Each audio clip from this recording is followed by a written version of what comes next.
तो आज मैं लेके आई हूँ आपके लिए एफएम और एसएम की एग्जामिनेशन स्ट्रेटजी, 60 मार्क्स स्ट्रेटजी। ये बहुत रियलिस्टिक है, इसमें कोई ऐसे नहीं है कि नहीं आप ये कर लो आप वो कर लो।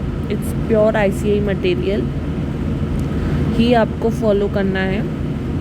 अगर आपने किसी फैकल्टी से क्लासेस ले रखी है तो आप उनकी क्लास भी फॉलो कर सकते हो, उनके नोट्स भी फॉलो करते हो। बस जो छोटी छोटी चीज़ें हैं ना वो आईसीआई की मैट में मिल जाती हैं। वो कभी कभी ना जो फैकल्टीज़ हैं वो भी उसे ओवरलैप कर देते हैं, दैट्स वाई।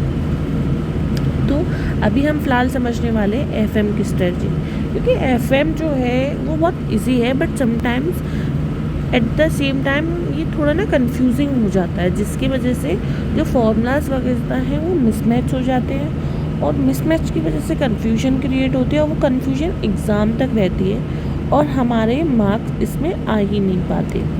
इसलिए बच्चों ना एफएम से बड़ा डरते हैं, बट डरने की ज़रूरत नहीं है। देखो ये 1 2 3 4 5 6 7 चैप्टर हैं जिन्हें आप कर जाओ बहुत अच्छे से, आपके 30 मार्क्स आपके पास होंगे, है ना।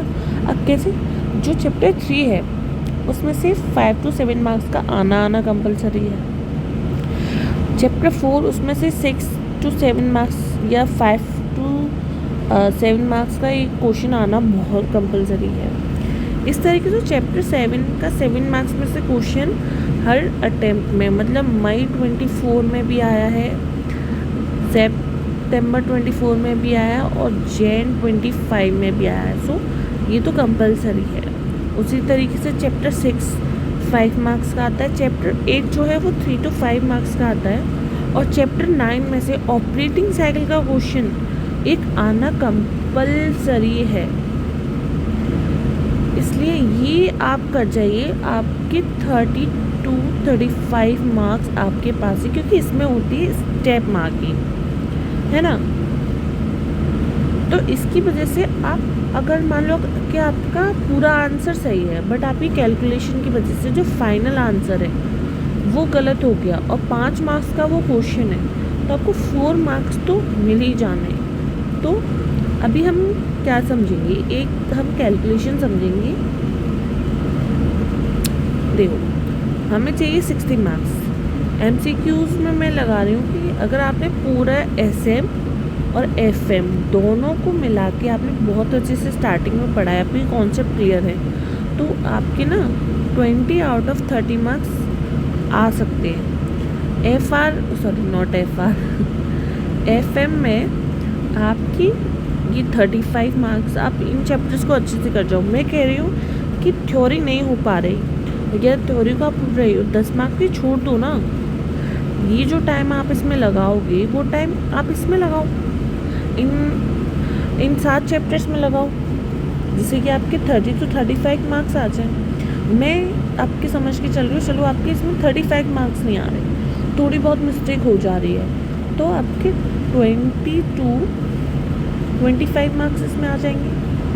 मैं 10 मार्क्स का मार्जिन लेके चल रही हूँ। उसी तरीके से एसएम में क्या है, हर एसएम में 5 चैप्टर्स हैं, है ना। 5 चैप्टर में से 10 मार्क्स का क्वेश्चन आना ज़रूरी है ना। तो 5 चैप्टर में से 35 मार्क्स का आना पेपर में कंपलसरी। मैं कह रही हूँ कि चलो आपका एक आध चैप्टर नहीं हुआ, है ना, क्योंकि वो 5 मार्क्स के आते हैं चैप्टर, 10 नंबर। अगर आप इसमें 35 में से अगर आपके इसमें 15 मार्क्स भी आ गए या फिर 20 मार्क्स भी आ गए, है ना, जैसे 20 से 25 मार्क्स में इसमें लेके चल रही हूँ, तो एसएम 20 से 25 मार्क्स, टोटल 60 से 70 मार्क्स तक आपकी एफआर में आ सकती है और एग्जामिनेशन भी आ सकती है। अब इसमें कुछ इम्पॉर्टेंट चीज़ें जो आपको याद करनी है। अब वो इम्पॉर्टेंट चीज़ें क्या हैं? First, concept clarity. एफएम में कॉन्सेप्ट क्लैरिटी होना बहुत ज़्यादा ज़रूरी है, क्योंकि क्या होता है ना, हमारे ना कन्फ्यूजन बहुत क्रिएट हो जाती है। जैसे कि लीवरेजेस की फॉर्मूलाज में कन्फ्यूजन क्रिएट हो जाती है, ऑपरेटिंग लीवरेज का फॉर्मूला और फाइनेंशियल लीवरेज के फॉर्मूले में बहुत कन्फ्यूजन क्रिएट होती है। दैट्स वाई हमें ये समझ के चलना पड़ेगा कि अच्छा ये चीज़ ये है, ये चीज़ ये है, इसलिए कॉन्सेप्ट पर हमें ध्यान देना बहुत ज़्यादा ज़रूरी है। सेकंड, स्ट्रेटेजिक मैनेजमेंट में हमारा ना थोड़ा राइटिंग प्रैक्टिस की वजह से, जब हम राइटिंग प्रैक्टिस करते हैं तो हमें आंसर फ्रेम करना आ जाता है। इसलिए जब आप इसका एग्ज़ाम देने चाहो तो आप सजेस्टेड आंसर वगैरह थोड़े से पढ़ के, क्योंकि लिखने का टाइम तो है नहीं, बट रीड करके जाना कि इसमें आंसर्स कैसे फ्रेम किए गए हैं। क्योंकि क्या होता है, हमें आंसर तो मालूम होता है, अच्छा ये क्वेश्चन आया है, इस क्वेश्चन का ये आंसर होगा, बट राइटिंग प्रैक्टिस की वजह से, जो हमारी राइटिंग प्रैक्टिस कम हुई है उसकी वजह से हमारे जो मार्क्स हैं वो कम रह जाते हैं। तो इन दो चीज़ों का ध्यान आपको रखना ज़रूरी है। थर्ड, 15 मिनट्स जो हमें मिलेंगे एग्ज़ाम में, उसका यूटिलाइजेशन बहुत ज़्यादा इम्पोर्टेंट है। एक पेंसिल, जैसे कोई भी क्वेश्चन आया उसके आगे पेंसिल से मार्क कर लो, अच्छा ये वाला क्वेश्चन ये इस सब्जेक्ट का क्वेश्चन, इस चैप्टर का क्वेश्चन है। तो उससे क्या है, जब हम पेपर कर रहे होते 3 घंटे के अंदर पेपर लिख रहे होते तो उधर कन्फ्यूजन क्रिएट नहीं हो पाती।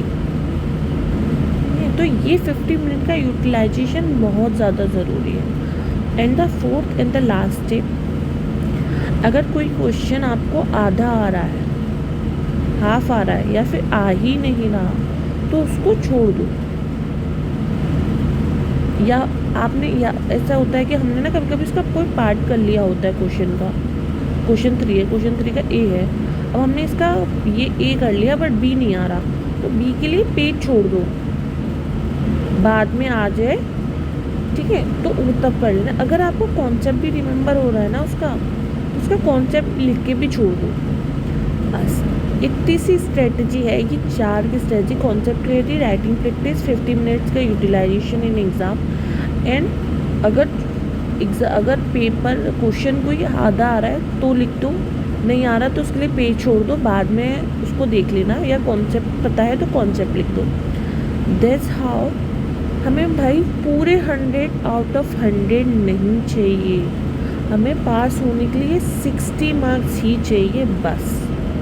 Just focus on this marks, just focus on this 35 marks. ये जो चैप्टर हैं, थ्योरी नहीं हो पा रही मत करो, छोड़ दो, टाइम वेस्ट मत करो। इसमें टाइम देने की वजह से आपके बाकी के सब्जेक्ट, बाकी के चैप्टर्स रह जाएंगे। So this is my strategy during my exams and मैं ये स्ट्रेटजी आपको भी रेफ़र करना चाहती हूँ। Just follow this and give me feedback. Thank you so much, और आपका एग्ज़ाम बहुत अच्छा हो।